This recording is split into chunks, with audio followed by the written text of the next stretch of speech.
أعوذ بالله من الشيطان الرجيم. بسم الله الرحمن الرحيم. قد أفلح من تزكى وذكر اسم ربه فصلى بل تؤثرون الحياة الدنيا والآخرة خير وأبقى إن هذا لفي الصحف الأولى صحف إبراهيم وموسى.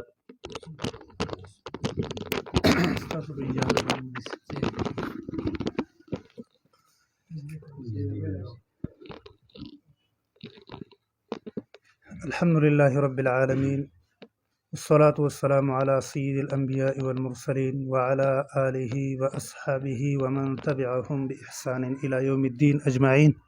أما بعد، فأعوذ بالله من الشيطان الرجيم. بسم الله الرحمن الرحيم. وجادلهم بالتي هي أحسن. صدق الله العظيم. محترم علماء کرام،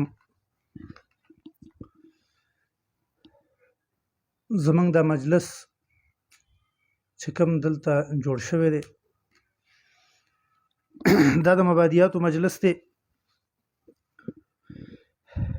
د مجلس ته شروع کېدو نه مخکې زه یو څو خبرې کول غواړم د مولانا حیات الله صاحب دی په اجازه باندې، او هغه دا چې اول خو دې الله رب العزت زمنګ د ټولو نیتونه هغه خالص کړي. دوی موږ چې دلته راغلي یو نو موږ دلته ستاسو میلمانۍ ستاسو ځای ته راغلي، تاسو میزبانان یې. نو د ښه مجلس دپاره چې ښه مجلس وشي او په امن طریقې سره مجلس وشي، باید چې دواړو طرفونو له ملګرو له پکار دي چې هغې داسې خبرې ونه کړي چې په هغې سره مجلس خرابېږي. که یو طرف ته یو ملګري خبره تیزه کوله، نور ملګرو له پکار دي چې هغه خبره وزغمي. او خاص کر بیا تاسو چونکې میزبانان یې، موږ مهمانان یې، نو کومه خبره داسې وه تاسو له پکار دي چې هغه خبره تاسو وزغمئ. اول به انشاءالله تعالی نه کېږي داسې خبرې. نو د دې لپاره چې زمونږ او ستاسو د مجلس پوره من طریقې سره سر ته ورسیږي، او زمونږ او ستاسو د مجلس چې دی کوم بارو بار دا به خلک ګوري، په میډیا باندې به دا خلک ګوري چې هغوی د دې نه یو غلط اثر وانخلي، چې کوم عوام ګوري زمونږ او ستاسو د مجلس، چې هغوی د دې نه غلط مقصد وانخلي، غلط تاثر وانخلي چې ګینې یاره دا وګوره علما خپل منځ کې یو بل پسې لګیا دي، کنځل کوي، څومره بدزماني کوي، بد اخلاقي کوي. باید مجلس په اخلاقو سره په آدابو سره چې کوم دی نو سر ته ورسیږي.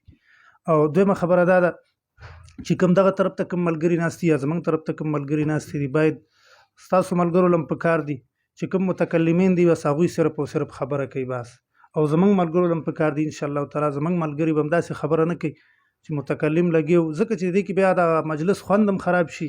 اصل خبره چې کوم مقصودي خبره کوم متکلم کوي هغه خبره هم پکې ورکه شي. نو د دغې وجه نه خبرې د دې لپاره کول خالص د یو خبرې لپاره چې انتهایی په اخلاقو سره او په آدابو سره د مجلس سر ته ورسیږي، نو ډېر زیات خوند به وکړي. ملګرو له پکار دي چې صرف متکلمین خبرو ته پرېږدي او نور چې کوم ملګري دي هغوی خبرې ونه کړي.